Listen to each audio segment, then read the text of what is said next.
No he estado convocado porque el entrenador no ha querido. Y vosotros hablan de Pedro León, parece que estás hablando de Zidane o de Maradona. Welcome to our in-depth look at the top 10 worst signings of Real Madrid under Florentino's reign. In this video, we dissect each transfer, from the staggering fees and salaries to lackluster stats and controversies. Let's jump straight into the details. 10. Pedro León. Pedro León's transfer on August 2010 was one of the more puzzling moves in recent memory. Acquired for a fee of 10 million euros from Getafe, he was seen as a promising addition to the squad. However, the winger struggled immensely to make an impact at the Bernabéu. Over the course of his spell, he managed only 14 appearances and scored 2 goals, one of them in the dying minutes of a Champions League match against Milan. Despite this brief moment of brilliance, he failed to convince Jose Mourinho, who did not rely on him. After just one season, Pedro León was loaned back to Getafe, where he would spend the majority of his career thereafter. Today, he plays for Real Murcia in the Spanish 3rd Division, a far cry from the heights he once seemed destined for. 9. Danilo. Danilo's signing on July 2015 was seen as an effort to bolster Real Madrid's right flank with a promising Brazilian talent. The club paid 31 million euros to Porto for his services. Initially, hopes were high that his versatility and technical skills would add a new dimension to the squad.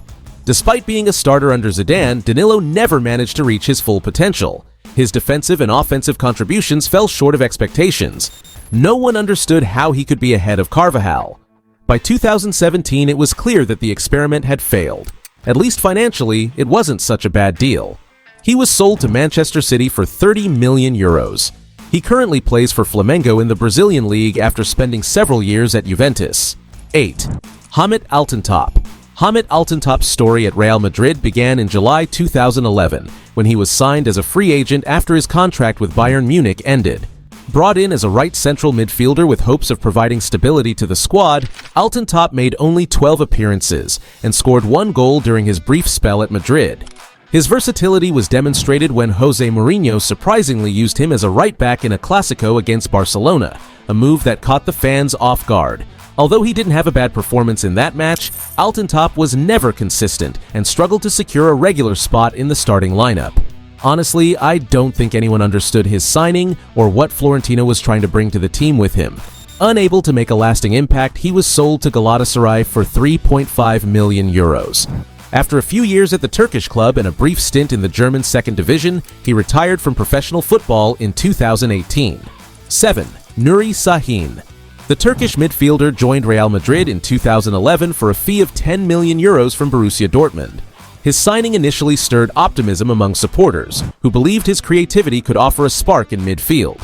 During his only season at the club, he played just 10 matches, barely accumulating 80 minutes in competitive play. His performances on the pitch were a shadow of what had been promised. Off the field, rumors of disciplinary issues and off-field incidents further tarnished his reputation. These controversies only accelerated his fall from grace at the club. After a disappointing spell, he was loaned to Liverpool before returning to Borussia Dortmund. Sahin retired from football in 2022, serving as a stark reminder of how quickly potential can evaporate when expectations are not met. 6. James Rodriguez. Signed on July 2014 from AS Monaco for a fee reported to be around 75 million euros, James was one of the most expensive acquisitions of his time. With an annual salary of about 18 million euros, the Colombian playmaker was expected to light up the Bernabéu with his creative prowess. 17 goals and 18 assists in 46 games, not bad for his first season. But his time at Real Madrid turned into a roller coaster of ups and downs. A lack of adaptation to the club's evolving tactical system, disagreements with Zinedine Zidane, and rumors about his nightlife gradually caused him to lose prominence and importance. Eventually, the growing pressure and disappointing performances led to his departure in 2017. He was loaned to Bayern Munich before permanently moving to Everton in 2020 after his contract with Real Madrid ended. At 33 years old, James continues his career at León in Mexico. 5. Asier Illarramendi. The Spanish midfielder arrived at Real Madrid in the summer of 2013 from Real Sociedad for a hefty fee of 32 million euros. He was expected to be the successor to Xabi Alonso, but he struggled to adapt and had very few opportunities to prove himself. His lack of pace and a failure to adapt to the tactical demands of the team led to a minimal impact in the first team. Off-field, he was occasionally linked to a lack of effort in training, and his inability to handle pressure further diminished his prospects. He played 90 matches with Real Madrid and scored 3 goals. Real Madrid decided to sell him 2 years later, returning him to Real Sociedad for 16 million euros, a significant loss.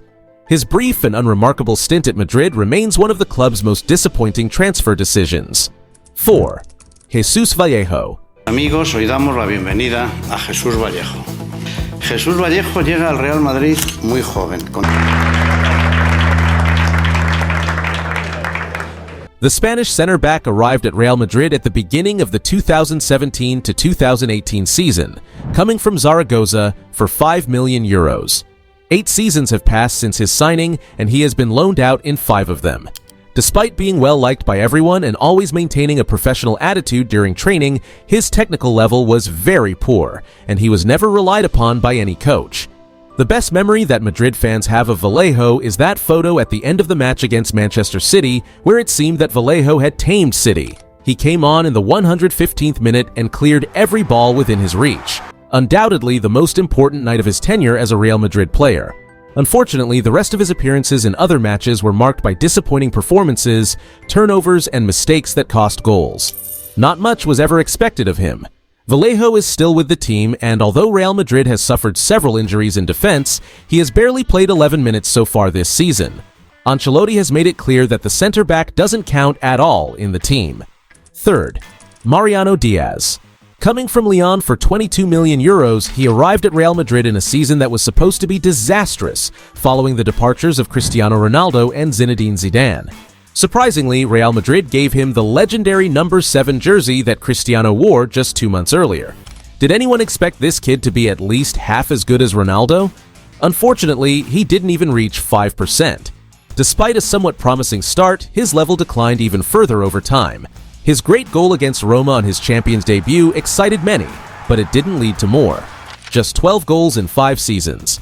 His inability to impose himself in crucial matches and his failure to adapt to the club's demanding style of play quickly turned him into a subject of intense scrutiny. He is currently a free agent after 1 year at Sevilla. 2nd, Luka Jović. Luka Jovic's transfer came in the summer of 2019, when Real Madrid invested 63 million euros in the Serbian striker, signing him from Eintracht Frankfurt. Jović struggled to adapt to the club's tactical setup and the immense pressure of expectations. In roughly 51 appearances, he managed to score only 3 goals, an abysmal return for such a hefty investment. His lack of impact on the pitch, combined with recurring fitness issues and questions about his mentality, made him a peripheral figure in the squad. In an attempt to salvage his career, Real Madrid loaned him back to Eintracht Frankfurt for 6 months, but the move did little to reignite his form. Eventually, the club decided to cut their losses, allowing him to leave on a free transfer to Fiorentina in 2022, an enormous financial loss considering his original transfer fee. Today, at Milan, Jović continues to search for the consistency that eluded him during his brief and ultimately disastrous spell at Madrid. 1. Eden Hazard. The Belgian forward arrives at Madrid for 115 million euros from Chelsea. Expectations were sky-high, but Hazard's time at the Bernabéu quickly turned into a cautionary tale. The beginning of the end? The injury against Paris Saint-Germain. A harsh tackle by his compatriot Thomas Meunier forced him to leave the match, and from that point on, everything turned into a nightmare for Hazard. Critics pointed to a lack of physical presence and mental sharpness, arguing that his natural talent was marred by persistent injury doubts and an apparent disconnect with the high-intensity demands of La Liga. Real Madrid and Eden Hazard decided to terminate the contract in 2023, and after several months without a team, he announced his retirement. 4 seasons, 76 matches, 7 goals, and 9 assists. Considering the high expectations, the amount paid for him, the salary he earned, and his insignificant contributions to the team, there's no doubt that Eden Hazard is the worst signing of the Florentino era. These 10 signings serve as a powerful lesson in the high stakes of football transfers. Despite enormous investments, mismatches in style, mentality, or simple bad luck can turn promising deals into cautionary tales. What other disastrous signings do you remember from the Florentino era? Leave it in the comments.